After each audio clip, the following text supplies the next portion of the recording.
Liverpool Football Club. End of season. End of an era. And the beginning of what could be the most important transfer window in a generation.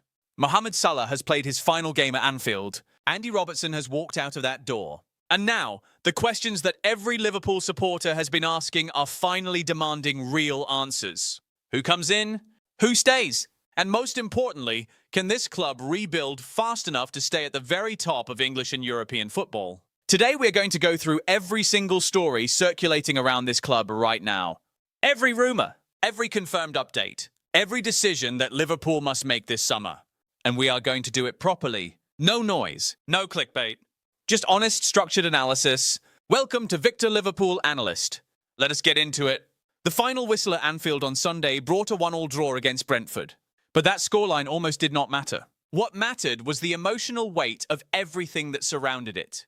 Mohamed Salah, in what was his final appearance at Anfield after 9 years of service, was on the pitch for that match. Andy Robertson was also involved. Two legends saying goodbye to a stadium that worshipped them. And then something else happened. Something that gives Liverpool supporters genuine reason to feel optimistic heading into this summer. Alisson Becker returned. After 10 games out with a hamstring problem, the Brazilian goalkeeper was back between the posts. And he reminded everybody exactly what Liverpool have been missing. A superb close-range save to deny Brentford goalscorer Kevin Shade in the first half. A composed, commanding performance throughout. That return matters enormously. Because the situation with Alisson is one of the most critical storylines of this entire summer window. And we will come back to that in detail very shortly. But first, let us understand the full scale of what Liverpool are facing right now. This is not a normal summer for Liverpool Football Club. The reality for the club is that they are navigating a complete transformation of their squad at a time when the standards expected of them have never been higher. Salah is gone. Robertson is gone. And questions hang over several more key figures. The evidence suggests that the decisions made in the next 8 to 10 weeks will define the next 3 to 4 years of this football club. If Liverpool get this wrong, the consequences are clear. A drop in quality on the right wing. Potential weakness in goal if Alisson leaves. A midfield that may lose one of its developing talents. And a left-back position that now needs to be filled from scratch. The stakes could not be higher. And before we go further into this analysis, if you want the full picture on Liverpool transfers, squad decisions, and honest football analysis with no agenda, hit that subscribe button right now. The Victor Liverpool Analyst channel is where serious Liverpool supporters come for real insight. Subscribe, turn on notifications, and let us continue. We are now going to go through every major story in detail. Screenshot by screenshot, story by story. Confirmed news separated clearly from rumour. Let us begin. Emil Heskey calls for Khvicha Kvaratskhelia. What was written and reported is this. Former Liverpool striker Emil Heskey has publicly stated that Paris Saint-Germain winger Khvicha Kvaratskhelia is the player he wants to see signed by Liverpool this summer. Heskey described him as, and these are his words, a phenomenon who is going from strength to strength. He also pointed out that the Georgian international is only 25 years old and already looks exceptional. Heskey recalled watching Kvaratskhelia during his time at Napoli when the club played against Leicester City and said he was outstanding even then. Heskey went further, imagining a front line next season with Kvaratskhelia on one wing, Rio Ngumoha or Anthony Gordon on the other, and the two forwards being Alexander Isak and Hugo Akitka. He called that combination a strong front three whoever you play. Now here is my analysis of this. Heskey is making a very specific and intelligent point here. He is not simply saying go and buy the most exciting player available. He is making an argument about identity. He says directly that you cannot replace Mohamed Salah, and he is absolutely right. 9 years of Salah getting on the ball high and wide, taking players on, scoring 30 goals a season.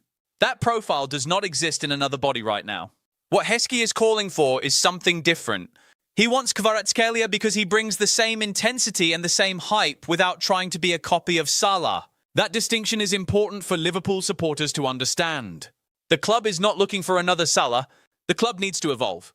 And Heskey's vision of that evolution, with Kvaratskhelia as the centerpiece, is a credible and coherent one based on what we know about the players involved.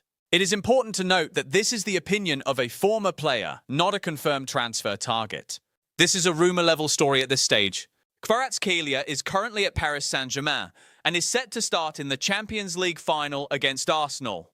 His availability and any transfer fee are not confirmed in what we know right now. BBC Sport reports, Liverpool have identified their top target. What was written and reported is this. BBC Sport posted that Liverpool have reportedly identified their top target to replace Mohamed Salah this summer. The tweet pointed to a gossip column and did not name the specific player publicly in that post. My analysis of this? The fact that BBC Sport is running this as a gossip item rather than a hard news story tells you something. It means it is not yet confirmed. It is a rumour. It is reporting that a direction has been identified internally, but nothing is signed, nothing is agreed. Liverpool are clearly working behind the scenes. The direction of travel is real. The specific target is not yet public knowledge based on what is available right now. What this does tell us is that Liverpool are moving. This is not a club standing still. They are actively identifying solutions to the Salah problem. And that matters for supporters who might be worried about inaction. Arne Slot's honest self-assessment. What was written and reported is this. Manager Arne Slot gave a remarkably honest assessment of this season compared to last season. He said, and again these are his words, that last season the style of play was very reliant on winger-fullback combinations. He said Liverpool tried the same approach again this season, but there was not the same end product. And critically, he took personal responsibility, saying that not just the players, but he himself, quote, did not bring the same level. My analysis of this? This statement from Slot is one of the most revealing things said by anyone at Liverpool Football Club this season. And it deserves more attention than it has received. Slot is a manager who understands exactly what went wrong. He is not hiding behind results or circumstances. He is naming the tactical system that worked in year one and acknowledging that in year two, that same system did not produce the same output. That is a manager doing honest diagnostics. The implication of this for the transfer window is significant. If the winger-fullback combination is the foundation of how Slot wants to play, then signing the right wide players is not just a want. It is a necessity. Without the right wingers, the whole system loses its engine. This explains why Arne Slot has confirmed publicly that Liverpool are in the market for at least one wide player this summer. The tactical logic is clear. The winger position is not a luxury. It is the cornerstone of how this team operates. Luis Diaz pays tribute to Mohamed Salah. What was written and reported is this. Luis Diaz spoke about Mohamed Salah in deeply personal terms. He described Salah as one of the very first people to welcome him at Liverpool in an incredible way. He recalled Salah coming to him and saying, "If you need my help, I am here for you." He remembered Salah guiding him tactically on the pitch, suggesting moves and combinations that would then work in matches. Diaz said Salah, always wanting to be a better player and a better person, left a profound mark on him. And he described seeing how happy Salah was in his final moments at the club, knowing how much he had helped the team, as incredible. My analysis of this? This tribute from Diaz is not just an emotional farewell statement. It reveals something about the culture Mohamed Salah created inside the Liverpool dressing room. He was not just a scorer of goals. He was a mentor. He was someone who actively helped younger and newer players find their feet. That kind of influence does not show up in a statistics column. But it is real. And when you remove a player who carries that kind of cultural weight from a squad, you do not just lose his goals. You lose his presence in training, his guidance in difficult moments, and his example of what professional excellence looks like daily. Liverpool will need their senior players to step into that mentoring role next season. That is the less visible but equally important challenge of the post-Salah era. Curtis Jones' contract, standstill, and potential departure. What was written and reported is this. Contract talks between Curtis Jones and Liverpool Football Club are currently at a complete standstill. Tottenham Hotspur are keeping a close eye on the situation. Aston Villa are also among the clubs showing interest.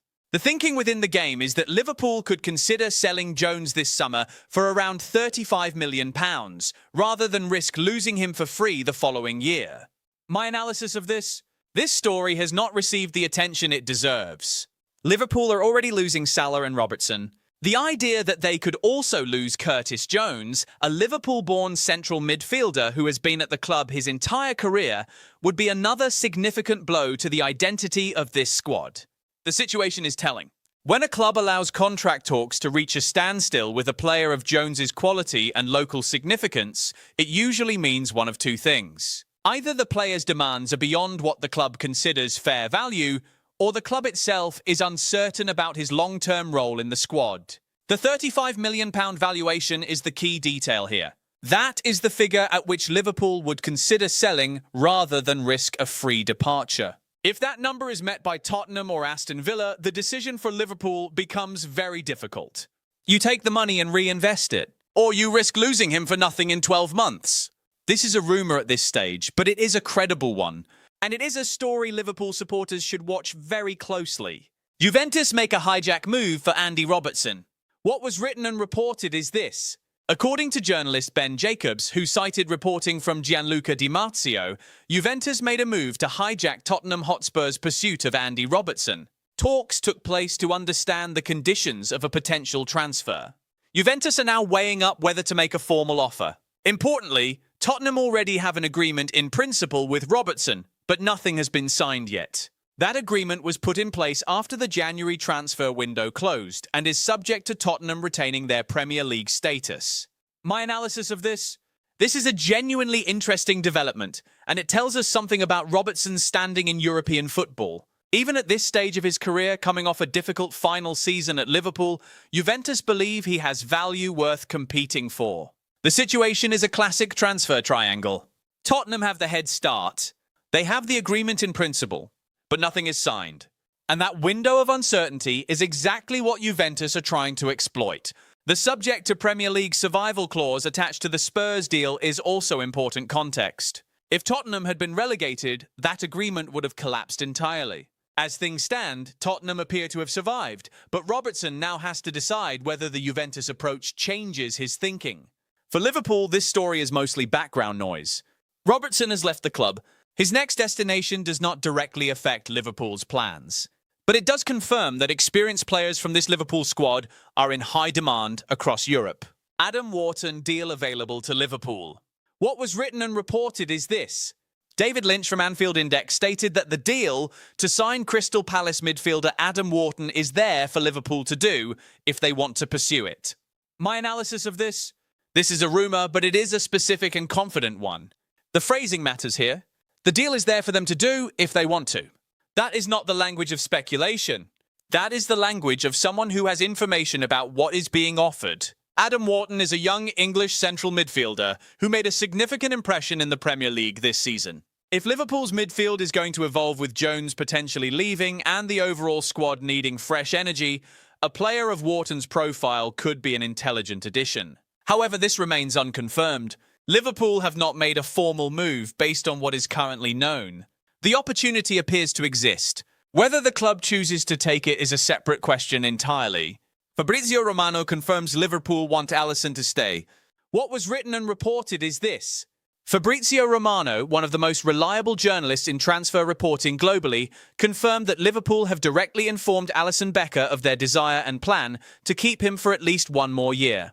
Romano confirmed that Juventus offered Alisson a longer contract. However, Liverpool Football Club are insisting on keeping their goalkeeper. Romano added that only the player's own decision could change Liverpool's stance and that the club clearly want him to stay. Now let me also bring in the detailed picture on Alisson that gives this even more context. The situation is that Alisson returned to fitness for the final game of the season against Brentford after missing 10 matches with a hamstring problem. His performance in that game, including a superb close-range save to deny Kevin Shade, was a reminder of why he remains one of the finest goalkeepers in world football.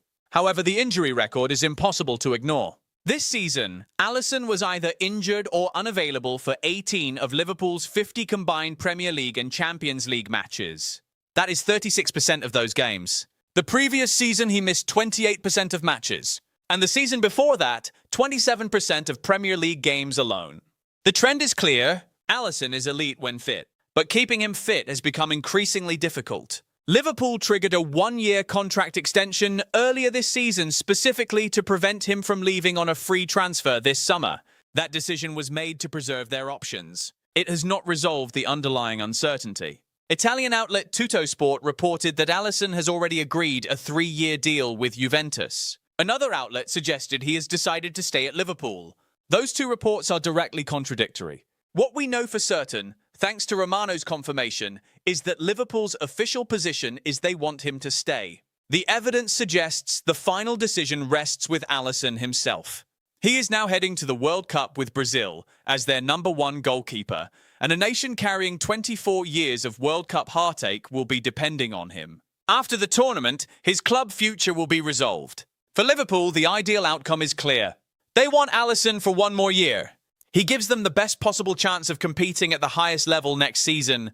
Mamardashvili, while a talented goalkeeper, has not yet proven he is ready to be the undisputed #1 for a club competing for every major trophy. My analysis is that Liverpool are right to insist. Alisson healthy for a full season is a different Liverpool team. The problem has never been his quality. It has been his availability. And that is a calculated risk Liverpool appear willing to continue taking rather than face an uncertain transition in goal. Mohamed Salah's farewell statement? What was written and reported is this. Mohamed Salah gave a farewell statement in which he expressed gratitude for how his Liverpool career ended. He said Alhamdulillah that he ended his career with Liverpool in this manner. He said he achieved everything and is leaving with people proud of what he has done. He said he feels that he has, to a large extent, put the team back in the position it deserves among the elite. And he called that the most important thing to him. My analysis of this? This statement is measured, proud, and dignified. Salah is not leaving with bitterness. He is not leaving with public complaints about the club's direction. He is leaving with the belief that his contribution restored Liverpool to where they belong among European football's elite. The phrase "to a large extent" is interesting. It is humble. He is not claiming sole credit. He is acknowledging a collective effort while affirming his own enormous role within it. That is the statement of a player who understood what he represented at this club and who leaves on his own terms. Salah on his future plans. What was written and reported is this. Mohamed Salah spoke about what comes next for him personally. He said he still needs to see what happens. He said he has time now. He is going to the World Cup. And after the World Cup, everything will become clear. He said if a good opportunity comes before then, he will make his decision, and if not, he will decide after the tournament. My analysis of this? Salah is in no rush. And why would he be? He is one of the finest players of his generation. He is heading to a World Cup representing Egypt. His options will not disappear. He has the luxury of time. He will allow the market to come to him, assess what is on the table, and make a decision from a position of strength. For Liverpool, this chapter is already closed. His destination next is genuinely unknown at this point. But that is no longer a Liverpool story. It is a Mohamed Salah story, and it belongs to the next chapter of his career. Sky Sports asks the big tactical question. What was written and reported is this. Sky Sports posed the question of whether Arne Slot and Liverpool can rediscover heavy metal attacking football next season without Mohamed Salah. My analysis of this? This question is the central challenge of Liverpool's entire summer. Heavy metal football, the high-intensity pressing and attacking style associated with the club's best years, requires specific types of players. It requires energy, work rate, directness, and the ability to combine at speed with fullbacks pushing forward. Arne Slot himself has already acknowledged that this season that system did not produce the same results. Now the club must rebuild the personnel to make the system work again. The signings at wide positions this summer are therefore not just about replacing Salah's goals. They are about restoring the tactical identity of the football club. The evidence suggests the answer to Sky Sports' question depends entirely on the quality of Liverpool's recruitment over the next 10 weeks. Mickey van de Ven open to Liverpool move. What was written and reported is this. Tottenham Hotspur and Netherlands defender Mickey van de Ven would be interested in joining Liverpool if the club decides to make a move this summer. However, no contact has been made by Liverpool at this stage. My analysis of this? This is a rumour, and it is an early-stage rumour at that. The key detail is that Liverpool have made no contact. The player's interest is noted, but interest without contact means nothing at this point in a transfer window. Van de Ven is a quality central defender. If Liverpool's defensive plans required reinforcement, he would be an interesting profile. But based on what is currently known, this is background noise rather than a live story. It is one to monitor, rather than one to get excited about right now. Telegraph report on winger targets. What was written and reported is this. According to Telegraph Football, Liverpool are prioritising the signing of a new right winger to replace Mohamed Salah. The top target identified is Jan Diomande of RB Leipzig. Anthony Gordon and Bradley Barcola also feature in the club's thinking. A statistics comparison was provided, showing how each player performed across all competitions in the 2025 to 2026 season. Diomande played 36 games, scored 13 goals, and registered 10 assists. Anthony Gordon played 46 games, scored 17 goals, and registered 5 assists. Bradley Barcola played 48 games, scored 13 goals, and registered 7 assists. By comparison, Liverpool's current wide players showed significantly lower numbers. My analysis of this? This is the most concrete transfer intelligence available to us right now regarding Liverpool's attacking rebuild. And the numbers tell a clear story. All 3 reported targets significantly outperformed Liverpool's existing wide options this season. Diomande with 13 goals and 10 assists across 36 games shows both finishing and creativity. Gordon with 17 goals in 46 games shows prolific output. Barcola with 13 goals and 7 assists over 48 games shows consistent contribution. Diomande as the top target is the most interesting detail. He plays for RB Leipzig, a club with a clear selling philosophy, which means a deal is more achievable than pursuing players at clubs resistant to selling. His goal and assist combination is impressive. And at 23 years old, he fits the profile of a player Liverpool can develop further. Anthony Gordon is already known to Liverpool supporters and is a Premier League proven wide player with the energy and directness this system requires. Bradley Barcola at Paris Saint-Germain would likely command a significant fee given his development this season. The reality for the club is that they need to move quickly on at least one of these profiles. The right winger position is the single most urgent recruitment priority this summer. Arne Slot has confirmed that publicly. The evidence from the statistics backs that up clearly. Let me now bring all of this together into a clear picture of where Liverpool Football Club stands at this precise moment. The exits are confirmed and significant. Mohamed Salah is gone after 9 extraordinary years. Andy Robertson has left after many years of loyal service. The emotional weight of those departures is real and should not be minimized. But the response from the club is already visible. Liverpool are active. They have identified a top target to replace Salah. Diomande, Anthony Gordon, and Bradley Barcola are all in the club's thinking according to what is known. Arne Slot has publicly committed to signing at least one wide player. On Alisson, the situation is that Liverpool want him to stay and have told him that directly. Juventus are competing for his signature with a longer contract offer. The decision ultimately rests with the goalkeeper himself, and a World Cup will pass before that decision is finalised. For now, Liverpool are holding firm. The Curtis Jones situation is one to watch carefully. A contract standstill with Tottenham and Aston Villa circling represents a risk the club must manage. Losing Jones on top of Salah and Robertson would compound the rebuild significantly. On Andy Robertson, Juventus making a hijack move for him after he had an agreement in principle with Tottenham is a development that will play out in the coming weeks. And Adam Wharton as a potential midfield signing is a credible option that the club appears able to pursue if they choose to do so. The summer ahead is defined by 2 parallel challenges. The first is bringing in the right wide players to restore Liverpool's attacking identity and tactical system.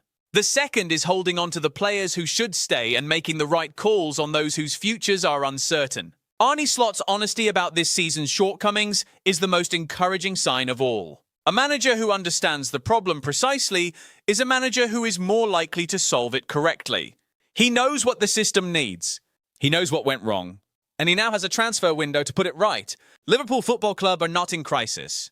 They are in transition.